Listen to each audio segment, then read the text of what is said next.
আসসালামু আলাইকুম। সবাই কেমন আছেন? নিশ্চয়ই সবার ঘরে, ঘরে কোরবানির প্রস্তুতি চলছে। তো আমিও ভাবলাম আপনাদের জন্য একটা কোরবানির মসলা রেসিপি দিয়ে দিই। সেই সাথে আমার একটি অসম্পূর্ণ কাজের ভিডিও আপনাদের সাথে শেয়ার করব। আসলে হঠাৎ করে আমার বাসায় গেস্ট এসেছিল। তো আমি কিছু রান্নার ভিডিও ধারণ করেছিলাম। তো ওগুলো আপনাদের সাথে আজকে শেয়ার করব। যদিও আমার মনে হয় আমি ভালোমতো এন্ডিংটা দিতে পারিনি, তবুও আমি এই ভিডিওটা আপনাদের সাথে শেয়ার করছি। তো এখানে আমি 2 কেজি পরিমাণ গরুর মাংস নিয়ে নিয়েছি। 2 কেজি গরুর মাংসে আমি আদা, রসুন এবং সরিষার পেস্ট দিয়েছিলাম 2 টেবিল চামচ। এরপর এখানে লাল মরিচের গুঁড়ো দিয়েছি 3 টেবিল চামচ, হলুদের গুঁড়া 3 চা চামচ, ধনিয়ার গুঁড়া দিয়েছি 2 টেবিল চামচ, লবণ পরিমাণ মতো। এছাড়া আমি যেহেতু হঠাৎ করে বাসায় গেস্ট আসছে, শর্টকাটের জন্য সব কিছুতে রাঁধুনি মশলাগুলো ইউজ করেছি। এখানে রাঁধুনি আমাকে কোনো ধরনের অ্যাডভার্টাইজমেন্টের জন্য পেমেন্ট করবে না। আমি এখানে অ্যাডভার্টাইজমেন্টও করছি না। আমার মনে হয়েছে খুব দ্রুত রান্নার জন্য শর্টকাট মশলা যদি ইউজ করতে চান তাহলে রাঁধুনি বেস্ট। তো এরপর আমি টক দই দিয়েছি হাফ কাপ পরিমাণ। তারপর সবশেষে আমি যে মশলাটা দিয়েছি ওটাই হচ্ছে আমি নিজে ঘরে তৈরি করেছি গরম মশলা, যেটার সবগুলো ইনগ্রেডিয়েন্টস আমি ভিডিও শেষে দিয়ে দিব। এরপর গরুর মাংসটা আমি কোনোরকম তেল ছাড়া চুলায় বসিয়ে এদিকে রোস্টের প্রস্তুতি নিচ্ছি। তো এখানে দেখেন রোস্টের জন্য আমি আমার ইচ্ছা মতোই রোস্টের পিস করেছি, আপনারা আপনাদের ইচ্ছা মতো করবেন। প্রায় 3 কেজি পরিমাণ মুরগি নিয়ে নিয়েছি। এখানে আমি হলুদের গুঁড়া দিব এবং লবণের গুঁড়া দিয়ে মেখে তারপর হালকা তেলে ভেজে নেব। গরুর মাংসটা বসিয়ে দিয়েছি, পাশাপাশি রোস্টটাও ভেজে নিচ্ছি। গরুর মাংসে আসলে তেল আমি না দেওয়ার একটাই কারণ ছিল, কারণ আমার মাংসটাতে প্রচুর পরিমাণ চর্বি ছিল। দেখেন প্রায় মাংস হয়ে এসেছে এবং প্রচুর পরিমাণ তেল উপরে উঠে এসেছে। দেখেন কোনো ধরনের তেল দিনে তাতে এই অবস্থা, আর তেল দিলে না জানি কী হতো। তো সর্বশেষ আমি এলাচ, দারচিনি, তেজপাতা, লবঙ্গ এগুলো দিয়ে হালকা কিছুক্ষণ আঁচে রাখবো, এরপর নামিয়ে নিব। ও হ্যাঁ, আমি ভিডিওতে পেঁয়াজ বাটা যে দিয়েছিলাম গরুর মাংসে ওটা দেখাতে ভুলে গিয়েছি। প্রায় 1.5 কাপ পরিমাণ আমি পেঁয়াজ বাটা দিয়েছিলাম গরুর মাংসে। তারপর এখানে আমি একটা পেস্ট তৈরি করছি রোস্টের জন্য। এখানে প্রায় 20টার মতো কাঠবাদাম নিয়ে নিয়েছি। কাঠবাদামটাকে হালকা কুসুম গরম পানিতে 30 মিনিট ভিজিয়ে রাখবেন, তারপর খোসাটা ছাড়িয়ে নেবেন। তারপর আমি 20টার মতো দিয়ে দিব কাজু বাদাম।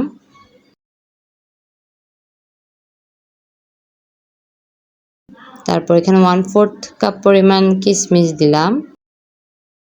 এখানে বেরেস্তা দিয়ে দিলাম 1 কাপ পরিমাণ।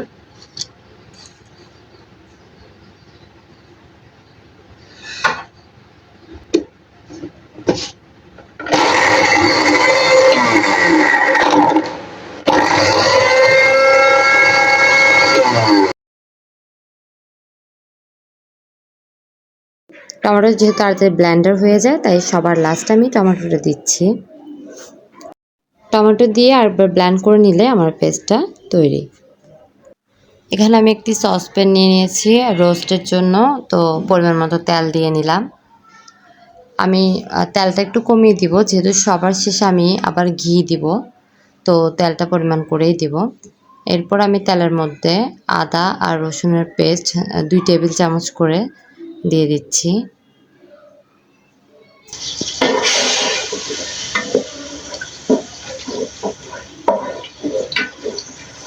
তারপর দিয়ে দিচ্ছি 1 কাপ পরিমাণ পেঁয়াজ বাটা।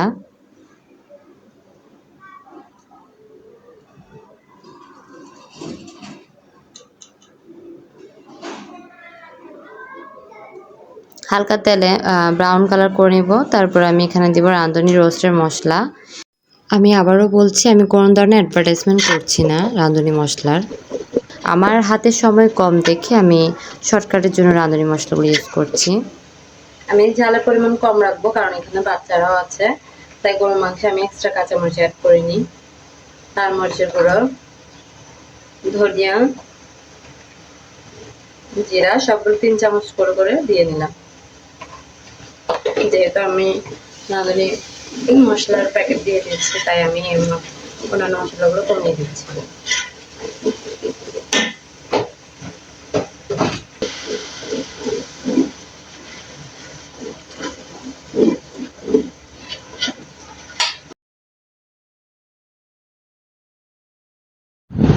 এরপর এখানে আমি পেস্টটা দিয়ে দিচ্ছি, যেটা আমি একটু আগেই করেছি।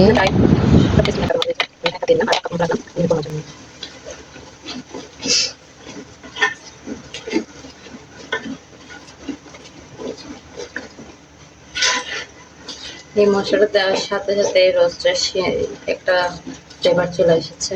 মাশাআল্লাহ, খুব সুন্দর একটা ফ্লেভার আসছে রোস্টের। আপনাদেরকে যদি এই ফ্লেভারটা দিতে পারতাম, অসাধারণ একটা রোস্টের ফ্লেভার চলে এসেছে।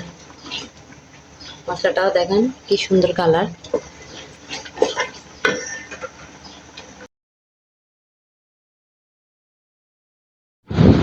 এখন আমি দিয়ে দিব টমেটো সস হাফ কাপ পরিমাণ, এবং সেই সাথে সয়া সস দিলাম 2 টেবিল চামচ।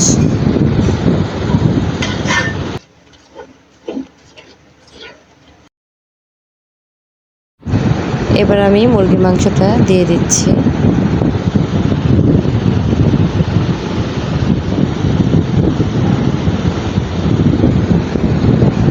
তারপর দিয়ে দিলাম পরিমাণ মতো লবণ। এরপর পরিমাণ মতো পানি দিয়ে আমি 10-15 মিনিটের জন্য ঢেকে চুলায় রেখে দেব হাই হিটে।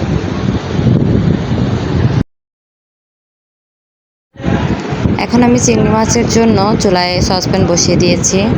তো সসপ্যানে তেল দেওয়ার পর এখানে আমি পেঁয়াজ কুচি দিয়ে দিয়েছি 1 কাপ পরিমাণ। এরপর দিচ্ছি আদা রসুনের পেস্ট। খুব তাড়াতাড়ি রান্না করতে হচ্ছে, তাই তাড়াহুড়া করছি। 2 চামচ করে আদা রসুনের পেস্ট দিয়ে দিলাম।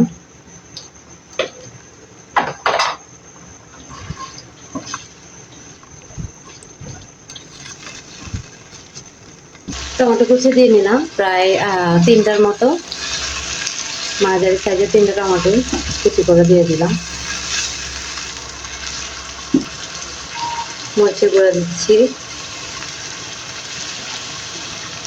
4 চামচ। হলুদের গুঁড়া দিলাম 1.5 টেবিল চামচ। এর মতো ধনিয়া গুঁড়া দিয়ে নিলাম।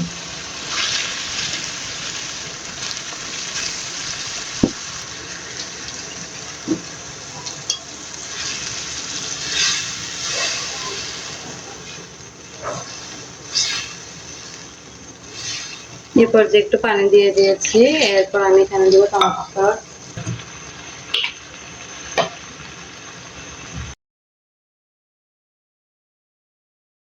আস্ত কাঁচামরিচ দিয়ে দিয়েছি 3টি, যেহেতু আমি একটু ঝাল কম খাই তাই কাঁচামরিচও কম দিয়েছি।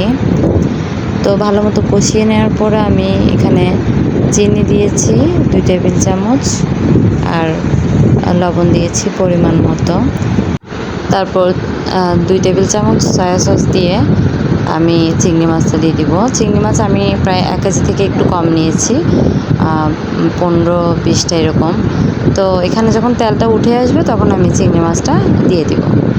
চিংড়ি মাছগুলোকে 20 মিনিটের জন্য মিডিয়াম আঁচে রেখে দিব আমি। এই তো শেষ হয়ে গেল আমার অসমাপ্ত রান্নার ভিডিওগুলো।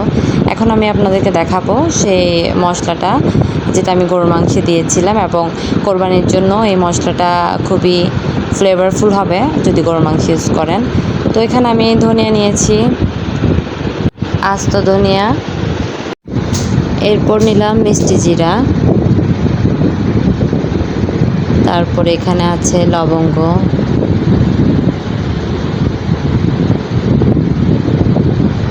তারপরে বড় এলাচ বা কালো এলাচ যেটাকে বলে।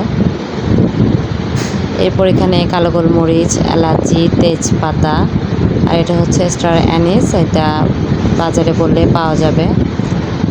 তারপর এখানে আমি নিয়ে নিয়েছি শাহি জিরা।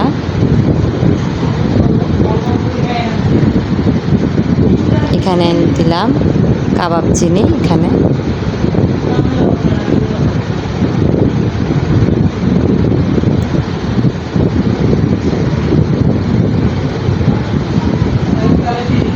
সেই সাথে দিয়ে দিলাম দারচিনি।